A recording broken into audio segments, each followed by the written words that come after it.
money to the such and such foundation, the disease that killed the individual.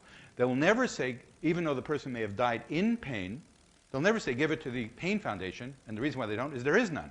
And the reason why there is none is that everyone thinks of it as a symptom. But in my mind, it is really a disease. And the fact is, we now understand the nature of the disease, and it is really a problem of what we call central sensitization. I want to teach you a little bit about that. Another word for it, if you will, are pain memories. Maladaptive memories that the nervous system creates in the setting of injury, and when those memories persist, you end up with trouble, big trouble. Newsweek, by the way, you may have seen, had an article this week on pain, and they talked a little bit about this notion. They didn't use these words, but that's basically what they were talking about. So what I'm saying is that central sensitization is a process whereby when there's tissue injury, you don't just get information that goes to the brain and end of story. You get changes in the central nervous system, in the spinal cord, in the brain, that enhance the flow of information and make things worse. And those memories last. They can last a long time. If you have nerve injury, it can be worse, because now you're disconnected, you have nerve injury, and the area of the injured nerves start to fire like crazy and send information to the brain, and that in turn produces changes all along the path, and again, central sensitization, long-term changes, maladaptive memories, more pain. Another way to look at it is, if you have a little stimulus, under normal conditions, it produces a little pain. That's acute pain. You might even have an acute nerve injury and may get a little bit of pain. And it goes away. It should go away. But if this process persists so that you get central sensitization and these memories, biochemical changes occurring, an altered nervous system, you now have much more pain. That's the problem that we need to treat.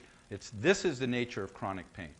All right? Now, I've focused all about what's happening here, and I've talked about what's happening in the spinal cord a little bit, but I said there's no pain in the spinal cord, right? There's no pain in the foot. Where's pain? That's right.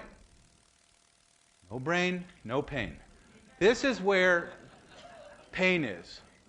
All right? This is where pain is, and we're only now getting a handle on the nature of how the brain generates a pain experience. Because the brain is monitoring all this information. Sometimes it can't do anything about it. I find it fascinating that Dana could take that piece of ice in her right hand and say it's freezing cold and put it here, and the brain knows it's ice, and yet it's burning. The brain could not overcome what was clearly an illusion. Very powerful. It's what it was an illusion. It's not burning, but it's interpreted as such because of the damage, quote, that I had inflicted. So, where in the brain is pain? That's what I want to talk about a little bit. Well, it was asked by Bertrand Russell a long time ago. He was visiting his dentist. Bertrand Russell, British philosopher, kind of a character. And he was asked by his dentist, where does it hurt? Your dentists always ask you, right? And what he said, in my mind, of course. So he understood my lecture. It doesn't hurt in your molar or your incisor or here. It hurts here in your mind, and your mind is your brain. And what I'm going to try to explain is how that comes about. We used to know nothing about it, but remember I told you there's different features of the pain experience. Sensory discriminative, where is it? What kind of stimulus? How intense is it? Well, and then there's the emotional feature. How unpleasant is it?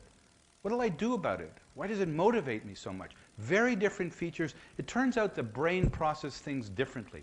The analogy I like to draw is seen in this. And I show this to the medical students. You recognize this as a Mondrian, Piet Mondrian, a Belgian artist who painted these interesting paintings. This one I think is called Yellow Number 23. Now, your retina, you walk by and your retina sees this. And the information goes to the part of the brain, the visual cortex, and you get a perception that looks like this. Now, two different people. One walks by, just keeps going. You know, where are the Picassos? Where's the Rembrandts? I don't get this. You know, another person walks by and just stop dead in their tracks. Tears, you know, start flowing down. They understand what drove Piet Mondrian to paint this. And they're moved. There's an emotional experience attached to this physical stimulus.